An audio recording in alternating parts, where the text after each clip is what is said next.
Ever since I introduced the factory optional Pajero Revolution mud flaps, I've had heaps of people reach out asking them if they can get a set for the standard Pajeros. And today, I'm very happy to have the first set of the production Pajero mud flaps going on to Bonsai over here.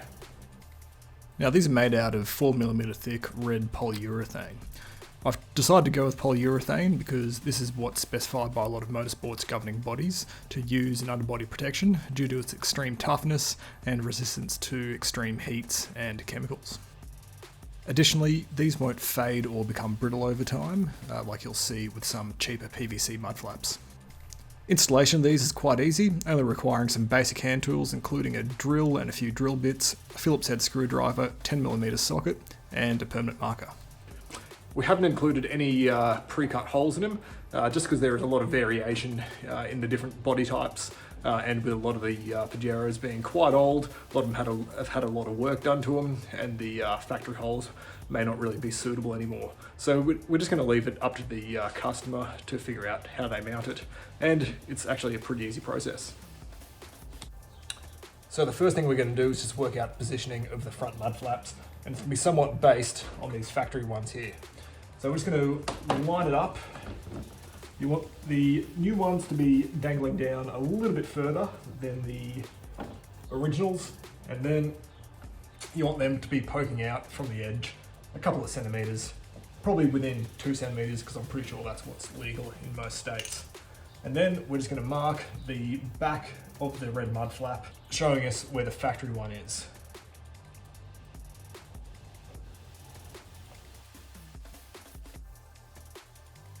And then we're just going to use a 10mm socket to remove the factory mud flap, and we're going to use the original mounting holes in these as a template to go in the new one.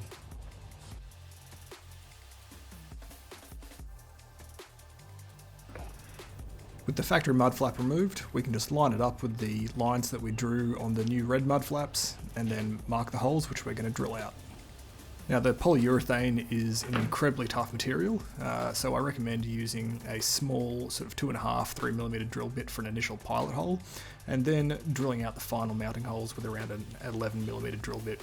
The 11mm drill bit will just allow you a little bit of room for error in where you drill your holes, and allow you to make some small fine adjustments on the mud flaps placement.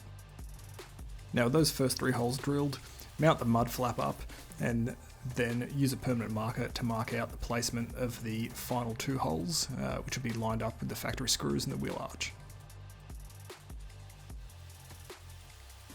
Now when initially lining up these mud flaps, I lined them up so they were dangling quite low compared to the factory mud flaps, and that left me only a little bit of room for the top mounting hole, so make sure you take that into account when setting the initial position. And now here I'm just doing one last final check to make sure all the screws are in place and I'm happy with the positioning. And then now I'll use that mud flap and use the holes drilled in it as a template for the mud flap on the other side of the car.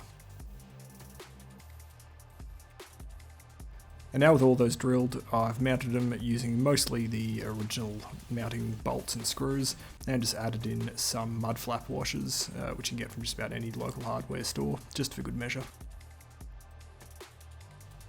And now onto the rears, and it's essentially the exact same process as the fronts.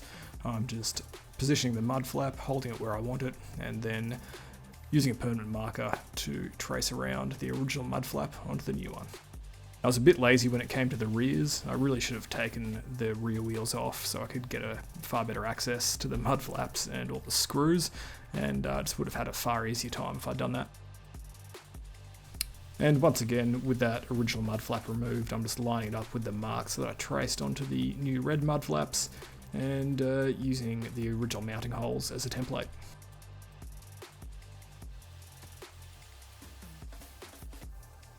And now I'm just going through the exact same process that I did with the fronts, using those initial mounting holes to mount the mud flap, and then mark out the final 2 or 3 mounting holes. So that's really about all there is to the mounting process. I'm not going to show you the rest of the mounting of the rear ones because I think you get the picture. These are available now on pavesgarage.com, shipping worldwide, and now I'll just leave you with a few sexy pictures of these on Bonsai and on Ball Bag.